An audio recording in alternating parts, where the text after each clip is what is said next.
Hi, everyone. I'm Darlene Corbett, the UnStuck expert. Today, I want to talk about story, the story. You might say the story of what? The story of who? The story of you. Everyone has one. And not just a story, but a unique, beautiful story. The story of beautiful you. When you encounter people and you remember them, it's often because you recall their story, even if it's brief. Not always, but often. I remember hearing stories 50 years ago, as you can see in this article. Miss Joyce and her stories about her family, as well as reading to us about St. Therese.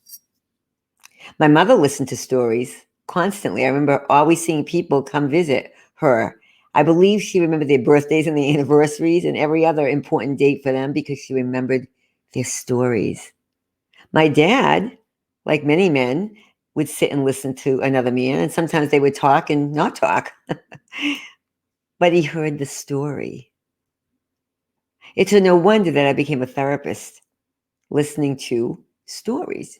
Because yes, people come in for issues, which we all have, but it's the stories that engage us, even as a therapist, because we listen so much, we have to pay attention to their stories. People often say to me, I can't believe you remember that. It's because I remember their story. Their story is important to me. I never forget the story. In fact, if I haven't seen them in a while and it's been a bit rusty, my recall, as soon as they start talking, I say, I remember.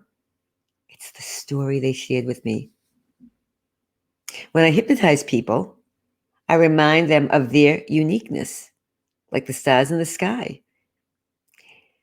and so many other unique species in our great universe. But it's their unique story.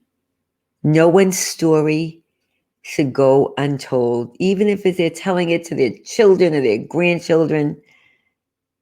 Everyone's stories may have things they're not too proud about, but the overarching story can be beautiful. As you'll see in this article, I talk about all of these things I'm mentioning here. I also talk about how I can hypnotize people to remind them of this. I want you to think about what's your story. It's not the end until the end, as you know. I love to use the metaphor of a book about our lives. And you can write new chapters. You can add on to your story. You can change the story. I invite you to consider that. If you don't like the way your story is going, well, begin to think about how you might rewrite it and then turn that page and go ahead. You might write a whole new story, or you might add on to this one.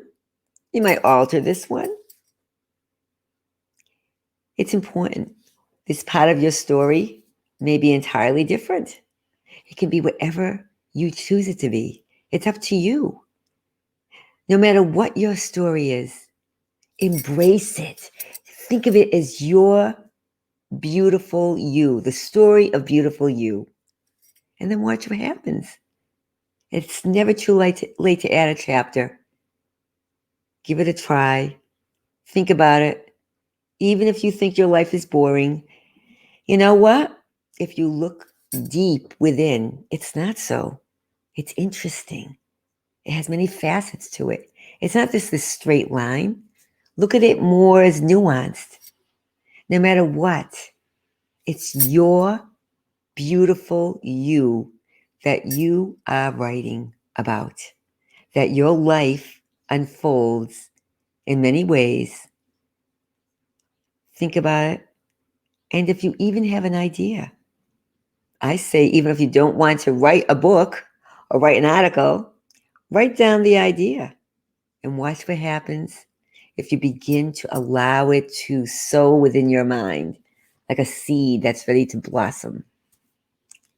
Your story remains unique. No one else can write your story but you and make it a beautiful one.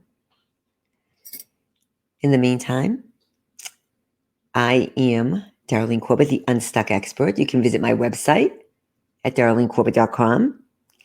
You can read many of my many other articles there on 60andMe, on Biz Catalyst, if you want Thrive Global and the Huffington Post. In the meantime, keep thinking about your story and really, really cherish it, because there's no one else that can write a story about you the way you can. The unique story of the beautiful you. When the student is ready, the teacher appears. I am the teacher as well as a lifelong student. Have a lovely day.